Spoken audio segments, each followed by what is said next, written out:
नमस्कार, news India देख रहे हैं आप। मैं हूं आपके साथ निशा तिवारी। पुतिन के बारूदी बदले से अब यूक्रेन यहां पे दहल चुका है, क्योंकि रूस ने यूक्रेन पर अटैक कर तुआब से पोर्ट हमले का बदला ले लिया है। यूक्रेन के 288 ड्रोन के जवाब में रूस ने 580 ड्रोन और 40 मिसाइलें दागकर यूक्रेन में तबाही मचा दी है। रूस ने अपने इस बड़े हमले से साबित कर दिया कि यूक्रेन सहयोगियों से मिले विदेशी हथियारों का जितना भी इस्तेमाल कर ले, रूस उसके लिए अकेला ही काफी है।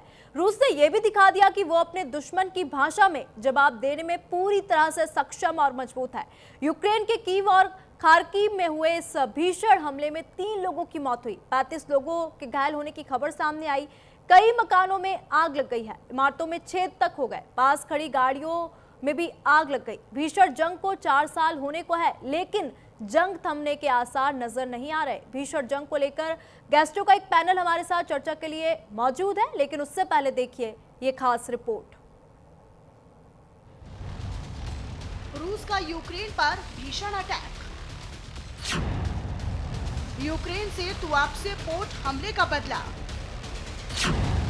यूक्रेन पर दागे 580 ड्रोन और 40 मिसाइलें।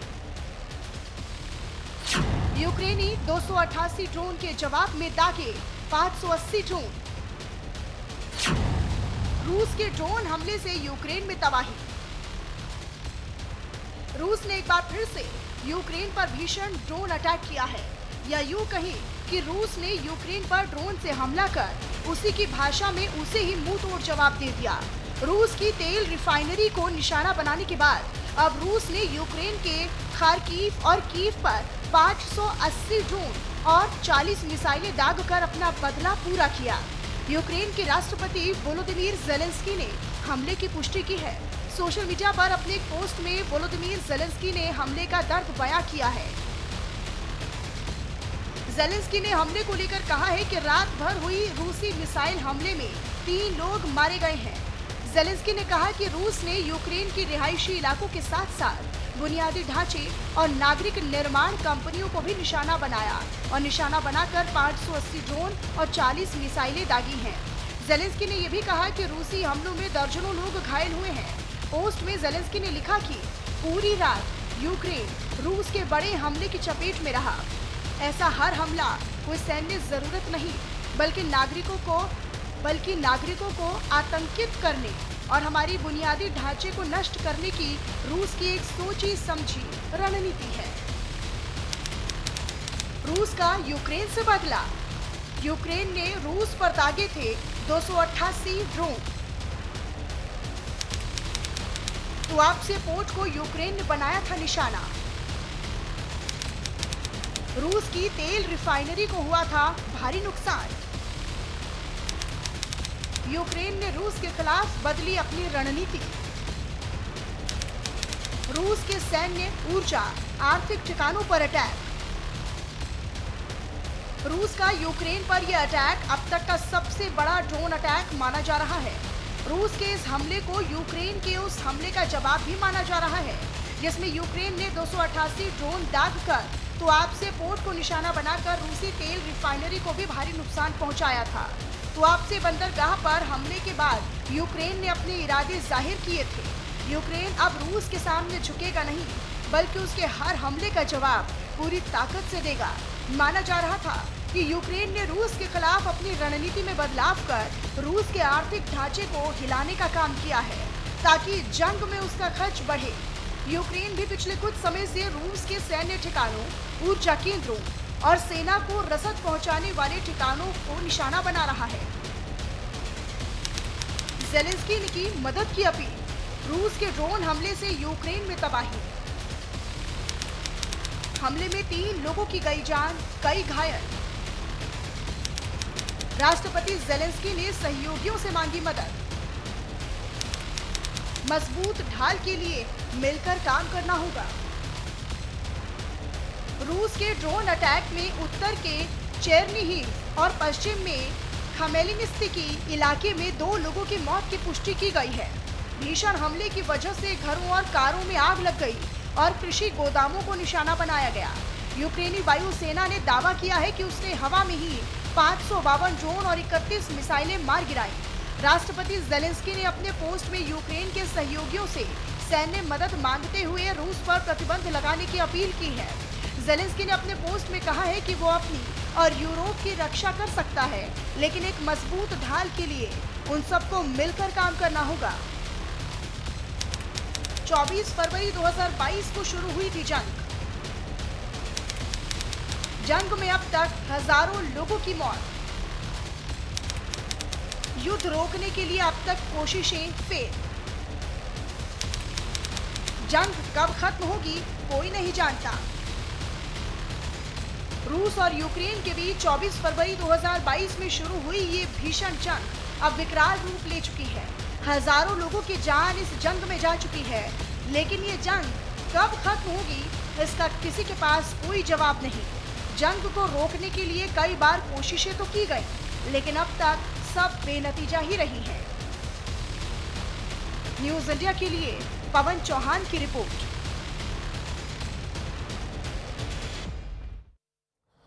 और अधिक चर्चा कर लेंगे। हमारे साथ दो मेहमान, major general retired doctor Rajan Kochar, senior defence expert, group captain retired doctor VN Jha, पूर्व अधिकारी आईएएफ जुड़ चुके हैं। आप दोनों मेहमानों का बहुत बहुत स्वागत है, क्योंकि यूक्रेन जो है एक बार फिर जल उठा है। रूस ने 580 ड्रोन और 40 मिसाइलें दागकर कई शहरों को खंडहर में बदल दिया। रिहायशी इलाकों में धुआं है, जलती कारें और ढही इमारतें। और दुनिया एक सवाल पूछ रही है, क्या ये हमला यूक्रेन पर था या पूरे यूरोप की सुरक्षा पर? यूक्रेन के राष्ट्रपति जेलेंस्की दावा कर रहे हैं कि ये केवल सैन्य हमला नहीं बल्कि नागरिकों को डराने की एक बड़ी रणनीति है।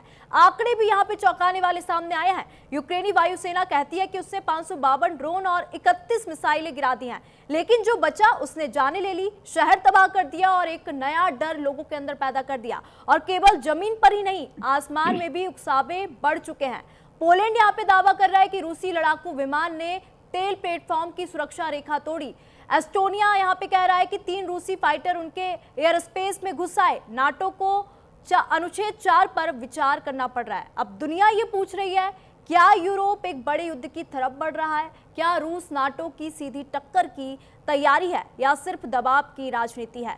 आज हमारे साथ राजन कोचर जी हैं, वीएन झा जी हैं। और राजन कोचर जी, मैं सबसे पहले आपके पास आना चाहूंगी, क्योंकि जिस तरीके से यहाँ पे हम देख रहे हैं कई दिनों से ये जंग जो है शुरू है और हम इसको समझेंगे, ये हमला एक बड़ा संदेश देता है और दुनिया अब का जो भविष्य है वो किस ओर जाएगा। राजन जी, मेरा सवाल आपसे यही है, रूस ने 580 ड्रोन और 40 मिसाइलें क्यों दागी? इसका असली मकसद क्या है?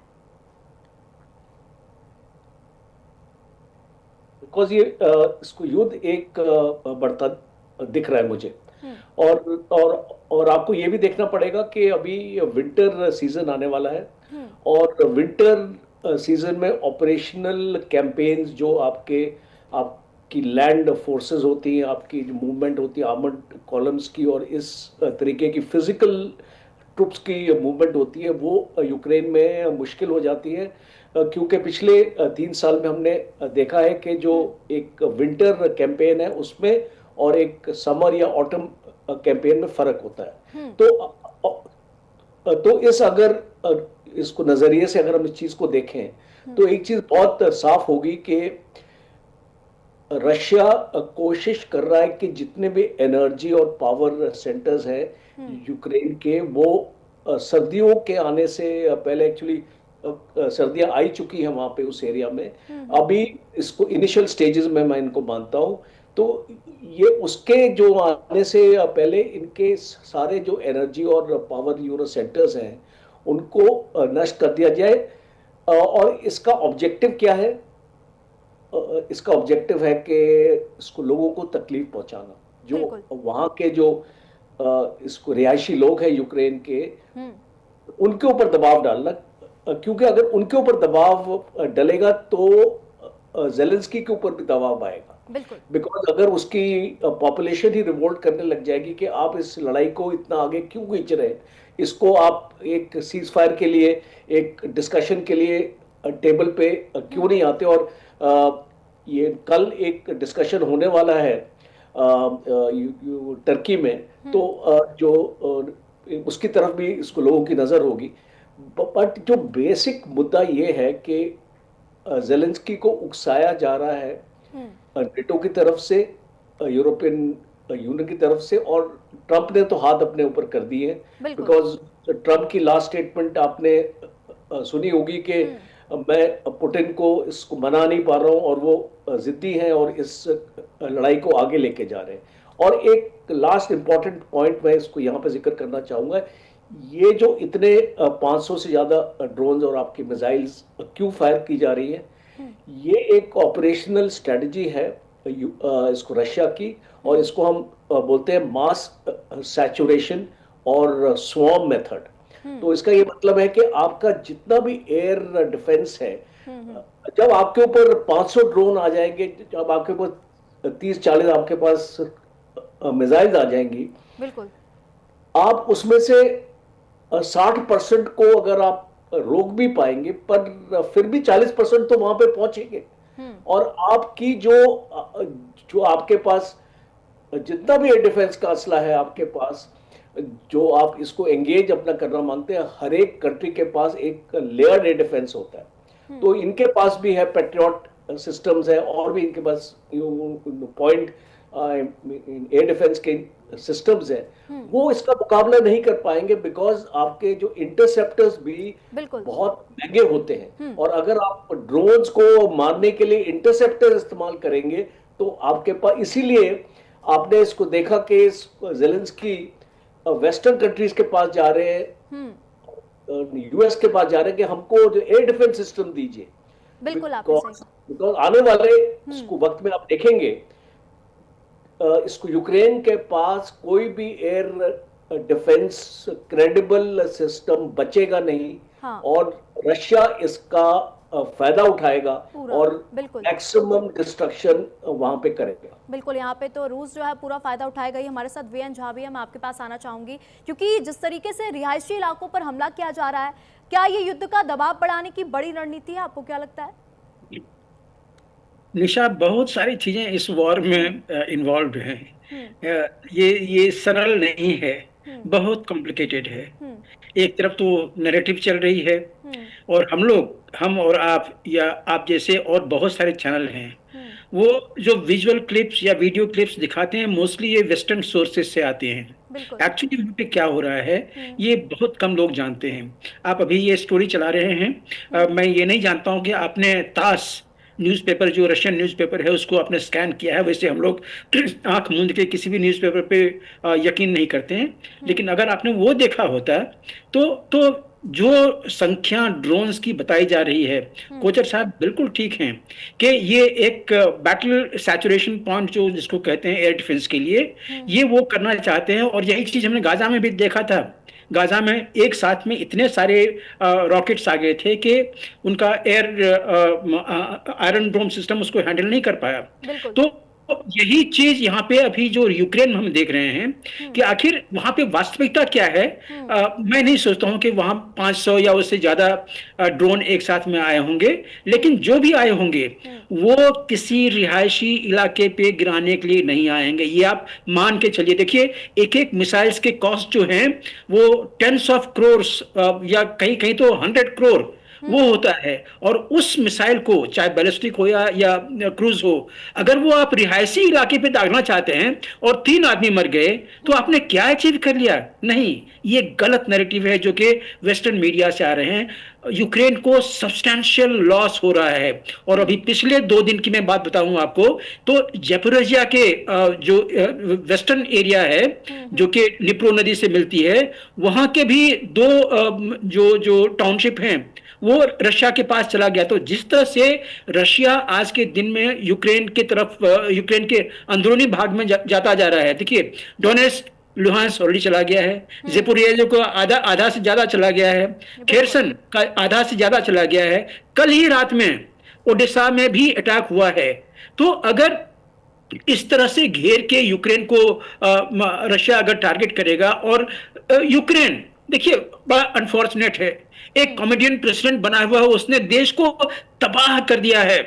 वहां के बच्चे, औरत आज के दिन में वो दूसरे यूरोपियन देश में भटक रहे हैं, उनका वहां पे एक्सप्लॉयटेशन हो रहा है। वहां के आज के जनरेशन के जो बच्चे हैं उनकी सब कुछ छीनी जा चुकी है। वहां के जो यूथ हैं वो यूक्रेन से भाग रहे हैं। और आज के दिन में यूरोपियन देश इसके ऐसे यूक्रेनियंस को कहते हैं कि you go back to your nation, वो उनको वहां पे रखना नहीं चाहते हैं। तो हाँ। यूक्रेन की दुर्दशा कर दी है जेलेंस्की ने। कब उनके समझ में आएगा नहीं बता सकता, लेकिन अभी जो ये अटैक हुआ है ये बहुत दर्दनाक अटैक है। इस तरह के अटैक होते ही रहेंगे, क्योंकि ये वॉर आज के दिन में रशिया और यूक्रेन के बीच में नहीं है नेहा। ये वॉर जो है वो डायरेक्टली रशिया और नेटो, ईयू कहते हैं हम लोग, यूरोपियन यूनियन के जो नेटो देश हैं, ये उनके बीच में चल रहा है। और इसलिए सारे साजो सामान, यहां तक कि जो एडवांस वेपन है, ये चीज आप ध्यान से सुनिएगा, एडवांस वेपन 3 हैं आज के दिन में यूक्रेन में। एक है यूएस ATACMS, दूसरा है हिमर्स और तीसरा है फ्रैंको ब्रिटिश स्टॉर्म शैडो। ये तीनों जो उपकरण हैं, ये वॉर मशीन जो हैं, ये सैटेलाइट से संचालित होते हैं। यूक्रेन के पास में वो हस्ती है ही नहीं बिल्कुल कि वो सैटेलाइट से इन चीजों को कंट्रोल करे। आप याद कीजिए रशिया के जो एयरपोर्ट पे जो अटैक्स हुआ था, जिसमें 40 उनके हवाई जहाज जो तबाह किए गए थे रिपोर्टेडली, मेरे ख्याल से 26 हुए थे। वो कैसे हुआ था? वो भी इसी सैटेलाइट के चलते हुआ था, ड्रोन के, जो कि हैंडल किया गया था यूरोपियन यूनियन द्वारा पर्टिकुलरली।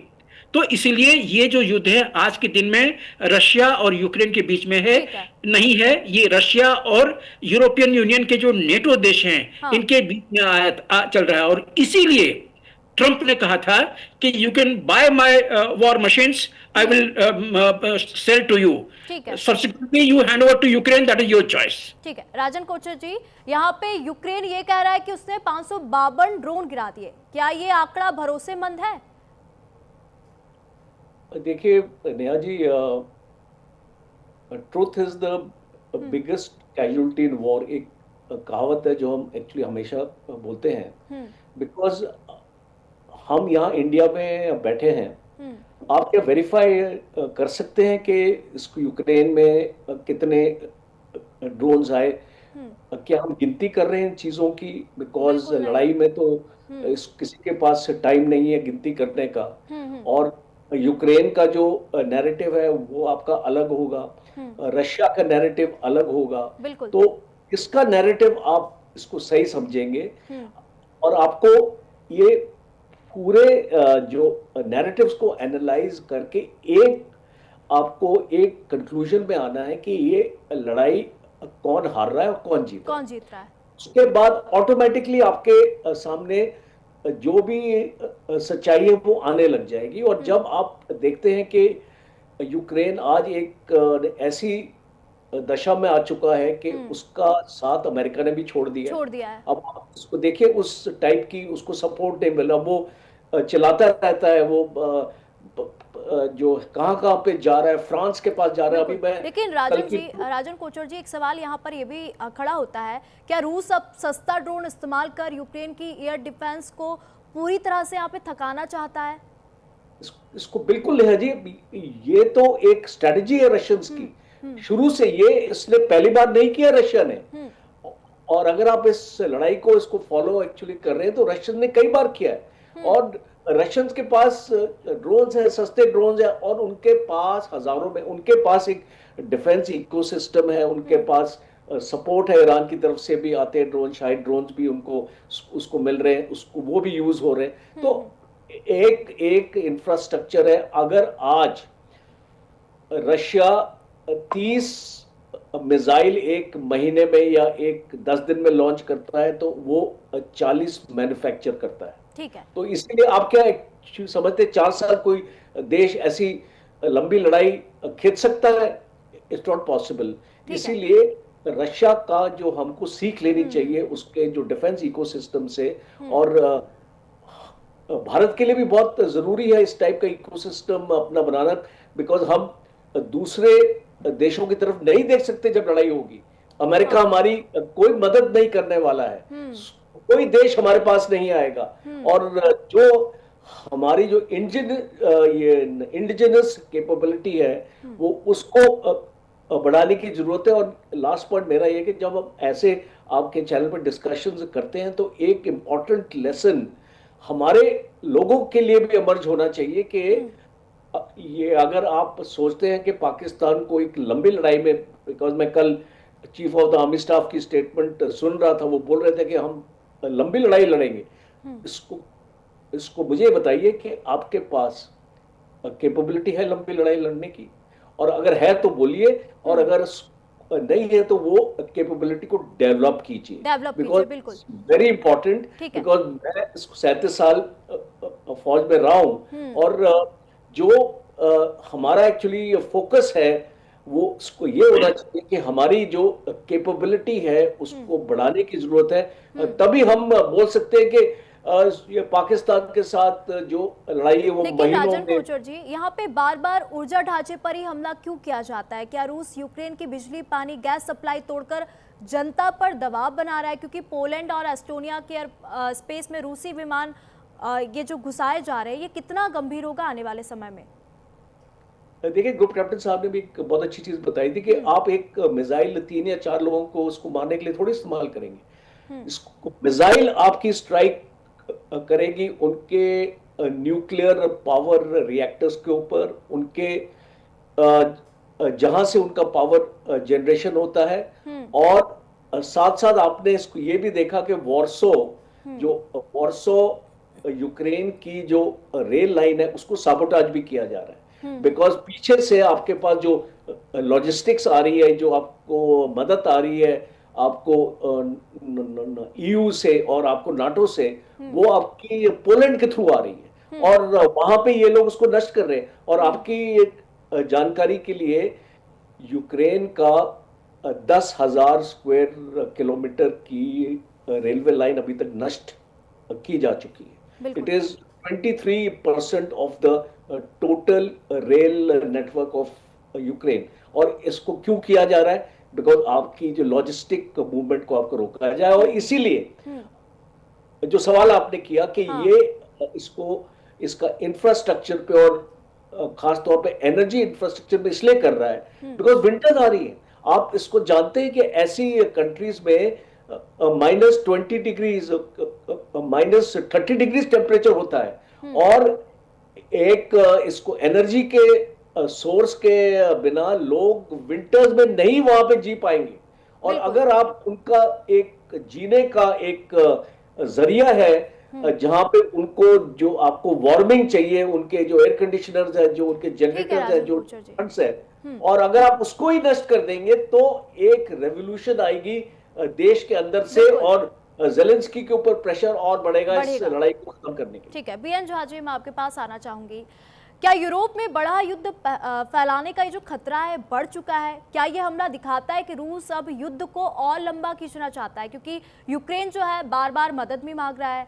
क्या पश्चिम जो देश है वो पूरी तरह से थक चुके हैं? जी देखिए, इसमें होने वाला क्या है कि नेटो का रादर ईयू नेटो हम कहेंगे उसको, कि यूरोपियन देश जो है नेटो के, उनका शुरू से ही एक ऑब्जेक्टिव रहा था, और जब तक बाइडेन थे उनका भी ऑब्जेक्टिव था कि उनको रशिया के बैकयार्ड में एक बैटलफील्ड चाहिए था, जिसपे वो जाके वहां से फिर रशिया को बार बार चोट पहुंचाए, जिससे रशिया की जो कैपेबिलिटी है लड़ने की, युद्ध लड़ने की, वो छीन होती जाए। ये उनका प्राइम ऑब्जेक्टिव था, और इसीलिए कहा जाता था कि यूक्रेन को नेटो में ले लेंगे, पहले यूक्रेन को ईयू में ले लिया। लेकिन वास्तविकता से आप मुंह नहीं मोड़ सकते, और वो वास्तविकता ये थी कि जो डोनबास का एरिया, जिसके लिए कि प्राइमरीली पुतिन ने ये युद्ध शुरू किया हुआ था, ये डोनबास का एरिया तो रशियन स्पीकिंग लोगों का था, रशियन ओरिजिन के लोगों का था, वहां पे रशियन पासपोर्ट चलता था। और 2012 से ही, या 2010 कह लीजिए, तभी से यूक्रेन के गवर्नमेंट ने इस डोनबास के एरिया में जितने एक्स सर्विसमैन थे, या जितने भी एक सोशल सिक्योरिटी होती है यूरोप में, जिसमें कि आप पेंशन की तरह आप रुपए देते हैं, जो गरीब हैं, जो बूढ़े हैं, या जो वॉर वेटरन्स हैं, उनको ये देते हैं। तो यूक्रेन ने ये सब कुछ 2010 में ही बंद कर दिया था, और तब से रशिया इस एरिया को सपोर्ट करता आ रहा है। तो रशिया के लिए एक पॉइंट था, हालांकि इसके लिए किसी इंडिपेंडेंट देश के, किसी सॉवरेन नेशन के ऊपर में लड़ाई करना जस्टिफाइड नहीं है, लेकिन उन्होंने किया। और यही चीज हम लोग आज भी कहते हैं, जब हमारे भारतीय हिंदू यहाँ पे बांग्लादेश में हैं और उनका नरसंहार हो रहा है, तो भारत सरकार क्यों चुप है? क्यों क्यों क्यों उस चिकन नेक को काट नहीं देते हैं जिसके बल पे के बांग्लादेश कूद रहा है। तो ये बात छोड़िए, अभी हम भारत की बात नहीं करते हैं, अभी हम यूक्रेन चलते हैं। तो यूक्रेन के पास में जो ये सारी चीजें हैं, जो जैसे कोचर साहब ने कहा कि वहां के लोगों को जो दिक्कत में डालना है वो तो है ही, लेकिन ये विंटर में जब आप पावर ग्रिड्स को तबाह करते हैं तो वहां के जितने भी एयर ऑपरेटेड सिस्टम हैं, चाहे वो एयर डिफेंस का सिस्टम हो, चाहे वहां पे हजारों जो ग्राउंड टू एयर डिफेंस या ग्राउंड टू ग्राउंड डिस्टेंस हो, जो सैटेलाइट से चल रही हो, आप उसको बाधित कर देते हैं। और फिर इसी से जो कॉम्प्लिकेट होती है वहां के वॉर फाइटिंग मशीन, वो काफी बाधित होती है। तो अगर पावर ग्रिड को आप डिसेबल कर देते हैं यूक्रेन का, तो यूक्रेन की जो वॉर को सहने की क्षमता है, वॉर लड़ने की क्षमता है, ये बराबर डिक्रीज होती जाती है, बराबर छीन होती जाती है। और आज के दिन तो कुछ लोग ये भी कहते हैं कि शायद अब पुतिन ने मन बना लिया है कि नीप्रो नदी के पूरब वो पूरा का पूरा यूक्रेन ले लेंगे, जिससे कि वो एक उनका कुशन एरिया बन जाएगा। उसके बाद अगर यूक्रेन अपना बाकी जो यूरोपियन यूनियन के साथ भी रहना चाहता है तो रशिया को। हमारे पास समय का थोड़ा अभाव है। राजन कोचर जी, चर्चा में शामिल होने के लिए धन्यवाद। वीएन झा जी, आपका भी बहुत बहुत धन्यवाद। तो वहीं रूस और यूक्रेन का युद्ध सिर्फ दो देशों के बीच की लड़ाई नहीं रहा, ये यूरोप की सीमाओं से टकरा रहा है, दुनिया की कूटनीति को चुनौती दे रहा है। क्या ये संघर्ष थमेगा या दुनिया किसी बड़े टकराव की ओर बढ़ रही है? जवाब अभी अनिश्चित है, लेकिन खतरा बिल्कुल साफ है। इसी के साथ वक्त हो चला है छोटे से ब्रेक का, कहीं मत जाइएगा, चल लौटेंगे।